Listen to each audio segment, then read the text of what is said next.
from halftime to light up this kind of fire? Yes, first of all, I would like to thank the Lord for giving us this win.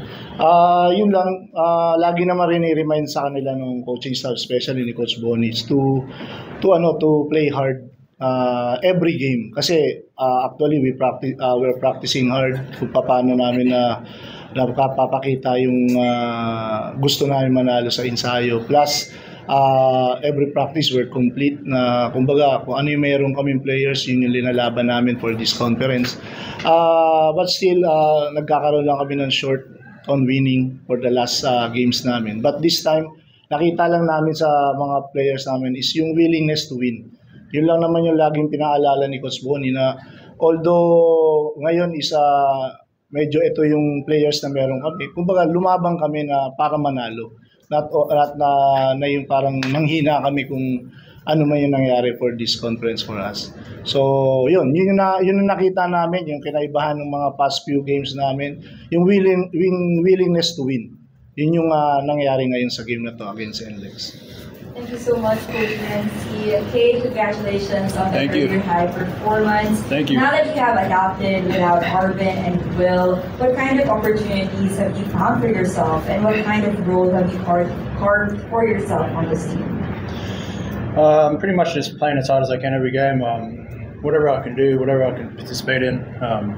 Right now, trying to look into helping out a lot more on the offensive end, but as you all know, I'm a defensive player, so yeah, just doing what I can to help the team win, as we did today.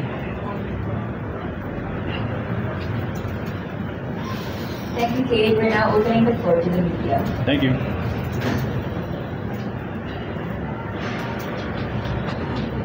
Kate.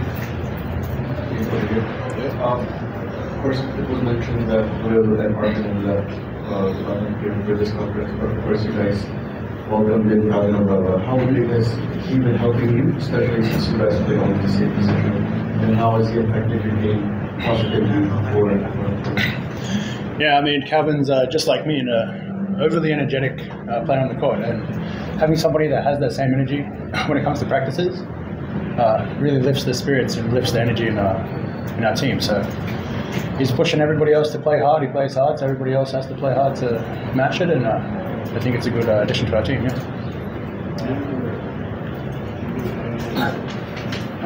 Can you tell us what happened there when Joshua took the free throw instead of you?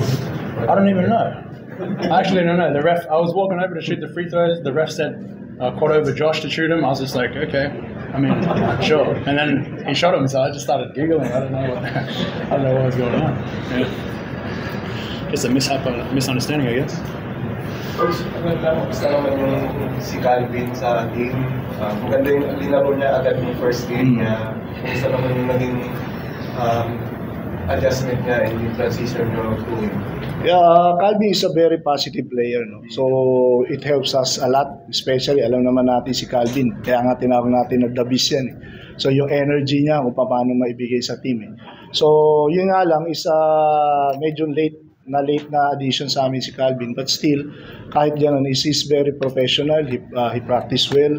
At the same time, he's encouraging the other players to grabe yung mga competition ni Cade at saka ni Calvin sa mga practices namin. Kaya yung energy ng buong team na dadala nila. So Calvin is very positive for us.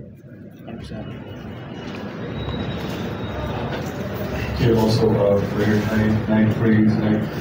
Yeah. Are you honestly feeling that you're being given the game more now that Will and Arvin is gone? Yeah, I mean, it could be anybody's night on the team. Whoever's getting hot, whoever's hot on the day.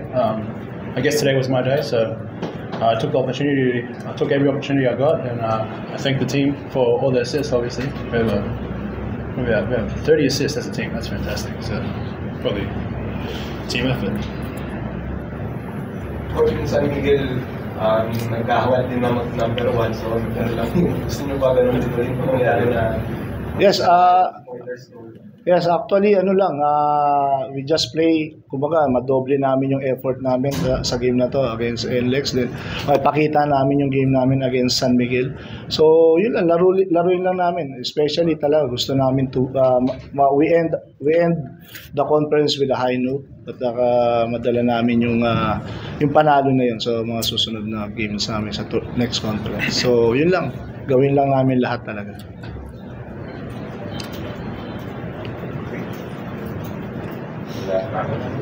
Thank you guys. Thank you.